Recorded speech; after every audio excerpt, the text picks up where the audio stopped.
For the benefit of those who were not present last Sunday, just let me give you a quick summary of the thought expressed here. We claimed that the world was a manifestation of consciousness, that the individual's environment, circumstances, and conditions of life were only the outpicturing of the particular state of consciousness in which that individual abides. Therefore, the individual sees whatever he is by virtue of the state of consciousness from which he views the world. Any attempt to change the outer world before he changes the inner structure of his mind is to labor in vain. Everything happens by order. Those who help or hinder us, whether they know it or not, are the servants of that law which constantly shapes outward circumstances in harmony with our inner nature. We asked you last Sunday to distinguish between the individual identity and the state they occupy. The individual identity is the Son of God. It is that I speak of you or to you, or speak of myself. I mean really our imagination. That is permanent. It fuses with state and believes itself to be the state with which it is fused. But at every moment of time, it is free to choose the state with which it identifies. And that brings us to today's subject, changing the feeling of I. And I hope I will not get the same reaction that is recorded in the 6th chapter of the Gospel of John. For we are told that when this was given to the world, they all left him, leaving just a handful behind. But when he told them there was no one to change but self, they said, this is a hard teaching. It's a hard thing. Who can hear it? For he said, no man cometh unto me, save I call him. And then it's recorded when he repeated it 3 times, they left him, never again to walk with him. And he turned to the few who remained and asked them, would you also go? And they answered and said, to who would go? You have the word of eternal life. In other words, it's so much easier when I can blame another for my misfortune. But now that I am told that no man cometh unto me, save I call him, that I am the sole architect of my fortunes and misfortunes. It's a difficult saying. And so it's recorded. It's a hard saying. Who can hear it? Who can grasp it? And who will believe it? And so he said, and now I sanctify myself, that they also be sanctified through the truth. For if this is the truth, then there is no one to change, no one to make whole, no one to purify but self. And so we start with the I. Most of us are totally unaware of the self that we really cherish. We have never taken one good look at the self, for we don't know this self. For the I has neither face, form, nor figure, but it does mold itself into structure by all that it consents to, all that it believes, and few of us know really what we do believe. We have no idea of the unnumbered superstitions and prejudices that go to mold this inner, formless I into a form which is then projected as a man's environment, as the conditions of life. So here, read it carefully when you go home. No man cometh unto me, save I call him. You didn't choose me. I have chosen you.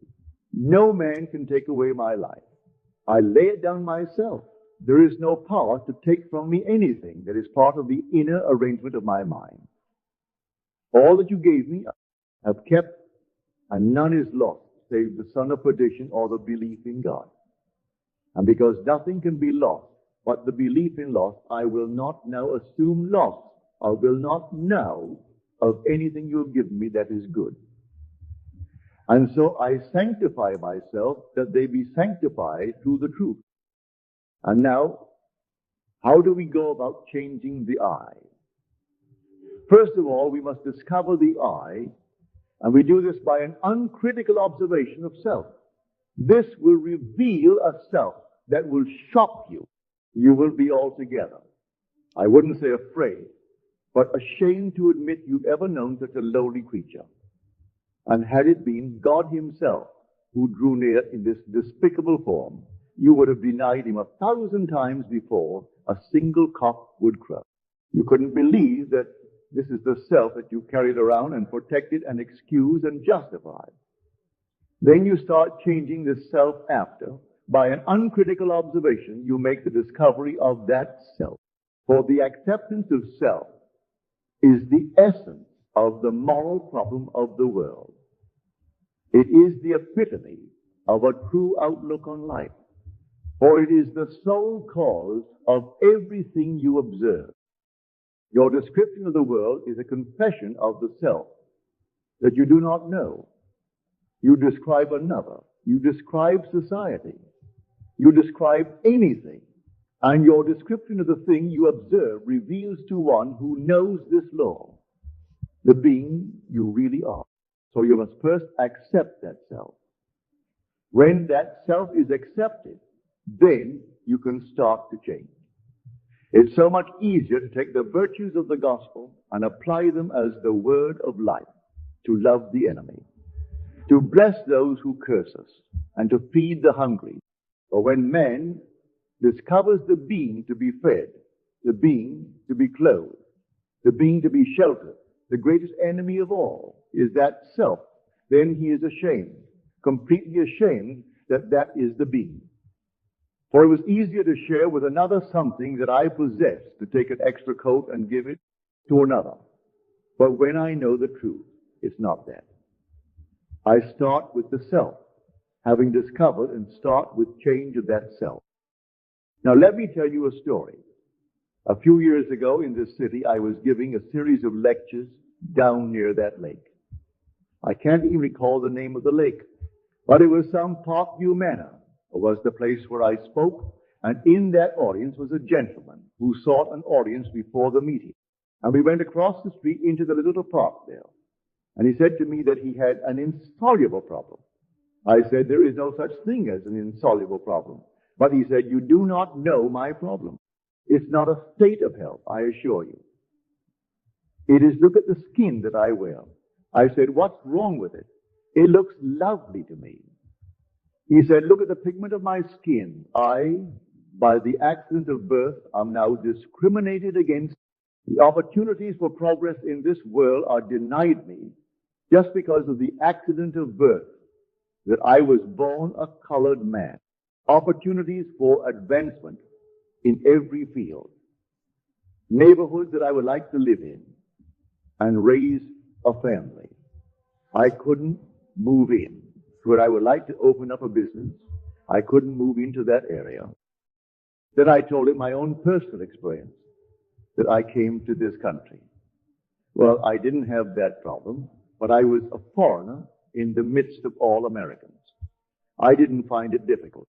Yet, as he reminded me, but that's not my problem, Neville. Others have come here speaking with an accent, but they haven't my skin. And I was born an American. Then I told him an experience of mine in New York City. If I were called upon to name a man that I would consider my teacher, I would name Abdullah. I studied with that gentleman for 5 years. He had the same color skin, the same pigment as this gentleman. He would never allow anyone to refer to him as a colored man. He was very proud of being a Negro. Didn't want any modification of what God had made him. He turned to me and he said, have you ever seen a picture of the Sphinx? I said, yes. He said, it embodies the 4 fixed quarters of the universe.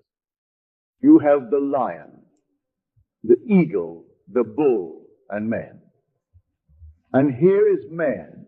That is the head. The crown of that creature called the Sphinx, which still defies man's knowledge to unriddle it, was crowned with a human head. And look carefully at the head, Neville, and you will see whoever modeled that head must have been a Negro. Whoever modeled it had the face of a Negro. And if that still defies man's ability to unravel it, I am very proud that I am a Negro. I have seen scientists, doctors, lawyers, bankers from every walk of life seek an audience with old Abdullah. and everyone who came thought themselves honored who could be admitted to his home and to receive an interview. If he was ever invited out, and he was always the honored guest. He said, Neville, you must first start with self. Find self. Don't be ashamed ever of the being you are. Discover it and start the changing of that self. Well, I told this gentleman exactly what Abdullah had taught me, that there was no cause outside of the arrangement of his own mind. If he was discriminated against, it was not because of the pigment of his skin, though he showed me signs as large as though outdoors, denying him access to a certain area.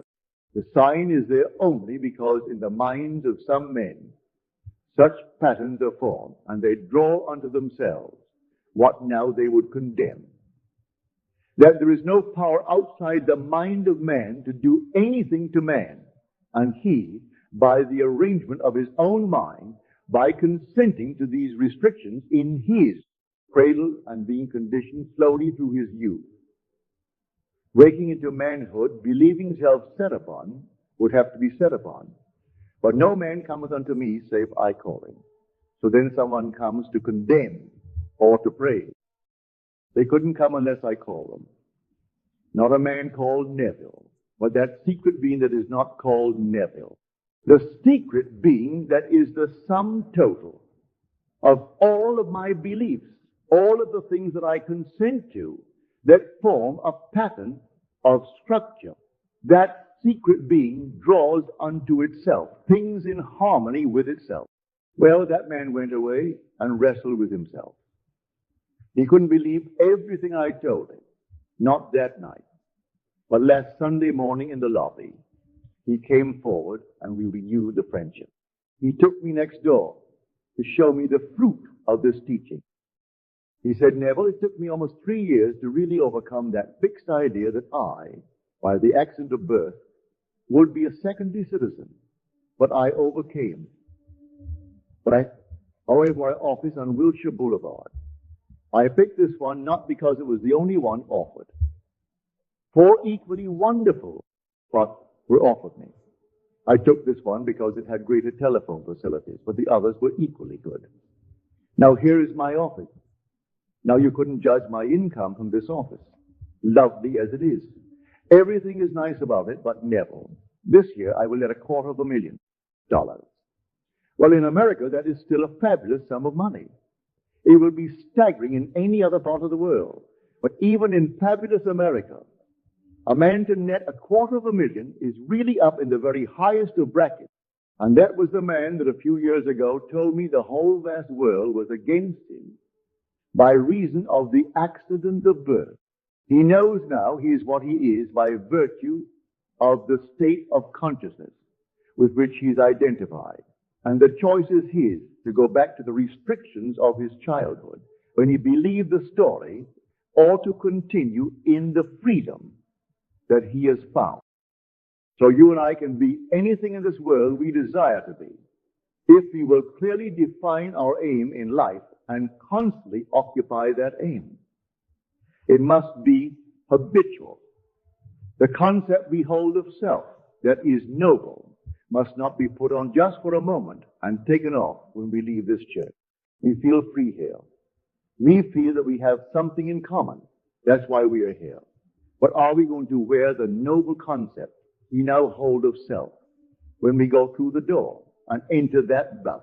Or are we going to return to the restrictions that were ours prior to coming here? The choice is ours. And the hardest lesson to learn is that there is no one in this world that can be drawn into your world unless you, and you alone, call him. So do not do what they did thousands of years ago, for that is the beginning of the secession of the great truth. So we are told they turned away from it, never again to walk with it, and the few who remained didn't like it either. But where would they go if this is the word of eternal truth? Not that it's true for this day and age, but if this is the law of being, and in all the dimensions of my being, it holds good. If this is eternally true, then let me learn the lesson now. Though I wrestle with myself, as he did for 3 years. So, the changing of the feeling of I is a selective thing, because unnumbered states are infinite states, but the I is not the state. The I believes itself to be the state when it enters and fuses with it. So he was presented with a state and without the faculty of discrimination in his youth. He fused with the state and believed these restrictions were true. And it took him 3 years to disentangle the I from these fixed ideas with which he had lived for so many years. Now you may take only a moment, or you too may take your 3 years. I can't tell you how long it's going to take you, but I'll tell you this much. It can be measured by the feeling of naturalness. You can wear a feeling until it's natural. The moment the feeling becomes natural, it will begin to bear fruit within your will. So I told this story at a small gathering here in the city, and not very many asked questions about it, but 3 people asked. But he must have had money before. He must have had money before. He must have known the right people. He must in some way have had some substance to start it. Because how can you go out to loan that $100 million and call that a real fact of being that you have that to loan? And tell me you didn't have someone who had it, or you just have someone who had it, or did not ask. Did not have it, the gentleman of the individual facts of the case. I went into the office. I saw it. I didn't look at his books. He volunteered this information and gave me the figure of $250,000 net for the year. I have not checked or in any way verified the statement. I believe it implicitly. But I will not go along with those who believe that unless you have certain things to start with, you can't apply this law. You can start now from scratch and choose the being you want to be. You aren't going to change the pigment of your skin, but you will find your accent or the pigment of skin or your so-called racial background will not be a hindrance. For if a man is ever hindered, it can only be the state of consciousness in which he abides that hinders him. Man is freed or constrained by reason of the state of mind in which he persists. If you persist in it, well then I will say persist in it. But I warn you, no one cares, and that is an awful blow when a man discovers that no one but himself really cares. So we find ourselves weeping with ourselves in the hope of getting others to weep with us. And what an awful shock when the day arrives we discover that no one really ever cared. They will give us some little listening ear for a moment just as they were passing by, but they really didn't care. When we make that discovery, we shake ourselves out of it and boldly appropriate the gift our Father gave us before that the world was. So let me show you the gift. You read your Lord's Prayer possibly daily, but you read it as a prayer from a translation which does not reveal the sense of the evangelist. The real translation you will find in Farrah Fenton's work, where in the original it is written in the imperative passive mood, which is like a standing order, a thing to be done absolutely and continuously. So that you can look now upon your universe as one vast infinite machinery where all things happen. There isn't a thing to become. All things are taking place, so it is written in this manner. Thy will must be being done. Thy kingdom must be being restored. It is the only way you could express it, if you would express the imperative passive mood. But from the Latin from which our translation was made, there is no first aorist of the imperative passive mood. So we have it in the way we have it. But it does reveal the intent of the mystery. If you will see all things are now, you don't become. You simply select the state that you would occupy.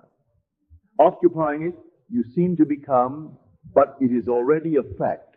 Every aspect of that state, in its most minute detail, is worked out and taking place. You, by occupying the state, seem to go through the action of unfolding that state, but the state is completely finished and taking place. So now you can choose the being you want to be. And by choosing a being other than what you are now expressing, you start the change of the feeling of I. Now, how will I know that I have changed the feeling of I? By beginning first with an uncritical observation of my reactions to life, and then noticing my reactions when I think I am identified with my choice. If I assume that I am the man that I want to be, let me observe my reactions. If there are, as they were, I have not identified myself with my choice, for my reactions are automatic. And so if I am changed, I would automatically change my reactions to life. So the changing of the feeling of I result in a change of reaction, which change of reaction is a change of environment and behavior. But let me warn you now, a little alteration of mood is not a transformation.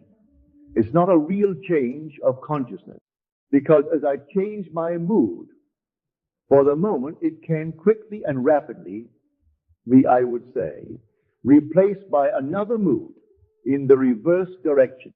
When I say that I was changed, as that gentleman changed his mood, his basic mood, his state of consciousness, it means that having assumed that I am what the moment denied, what my reason denied, that I remain in that state long enough to make that state stable, so that all of my energies are flowing from that state.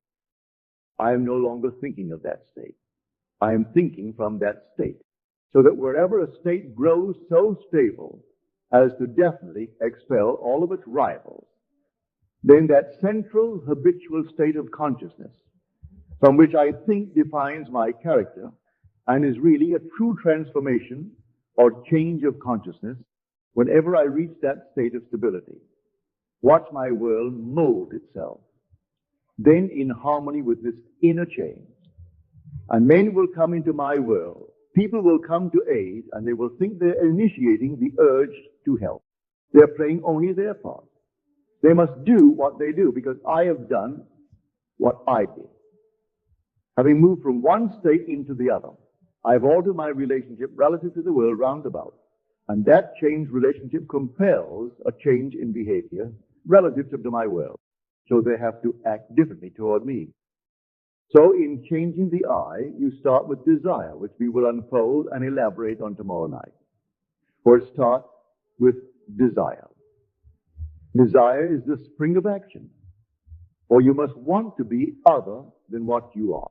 We fail because we do not fall in love enough with an idea. We aren't, I would say, moved enough to want to be other than what we are. If I could get you to be completely in love with some state to the point where it haunted the mind, I could almost prophesy that you would, in the not distant future, externalize that state within your world. And the reason we fail, we aren't hungry enough to change. For either we do not know the law, or we haven't the urge or the hunger to really bring about the change, or the changing of the feeling of I result in the change of reaction, which change of reaction results in a change of world. If you like your world and you are complacent about it, you haven't started on the road of the mysteries. For the very first beatitude appeals to one who is not complacent. Blessed are the poor in spirit. You must be poor in spirit, not complacent, not satisfied. The man who thinks that by reason of birth, the religion that he inherited at birth is good enough for me, that he is not dissatisfied. He is not, I would say, moved, that being is complacent, and therefore he is not poor in spirit. He is very rich in spirit. Theirs is not the kingdom of God. For if I could, stir you, make you dissatisfied with self, then you will recognize that self and set about to change it. For the only field of activity for man is within himself and on himself. You do not work on the other. The day you change self, that day you change your world. Now I see my time is going to its quick end. And so in the remaining minute I have left here, let me not urge you.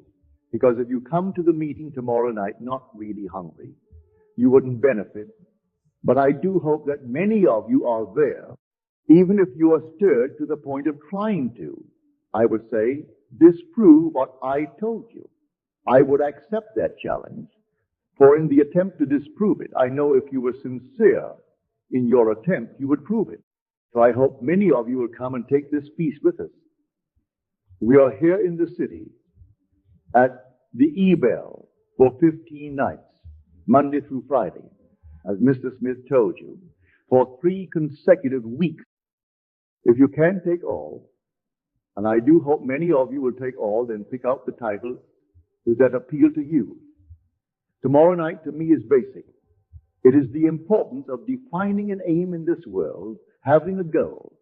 For without an aim, you are aimless. And you are warned in the book, or I would say in the epistle of James, that the double-minded man is unstable in all his ways.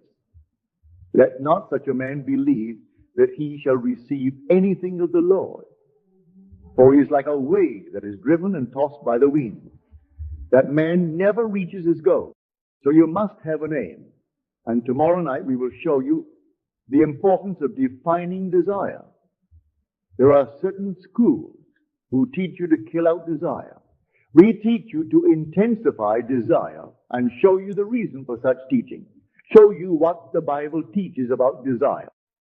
And now we will come to the help that many of you have asked for today. Those who were not here on Sunday, let me remind you, it is a very simple technique. As I told you on Sunday, any time that you exercise your imagination and do it lovingly on behalf of another, you are mediating God to man. So we sit quietly and we simply become imitators of our Father. And he called the world into being by being the thing he would call. And so we sit and we listen as though we heard someone congratulating us on having found what we seek. So we go to the end of the matter and we listen just as though we heard, and we look as though we saw. And we try in this manner to feel ourselves right into the situation of our answered prayer. And there we wait in the silence, just for about 2 minutes. And so they will lower the lights to aid you. And let me remind you, if you want to clear your throat, please do so. If you want to shift your position in the chair, do so. Feel as though you are alone at home, because if you don't and you try not to disturb the neighbor, you will not be able to exercise your imagination on behalf of anyone.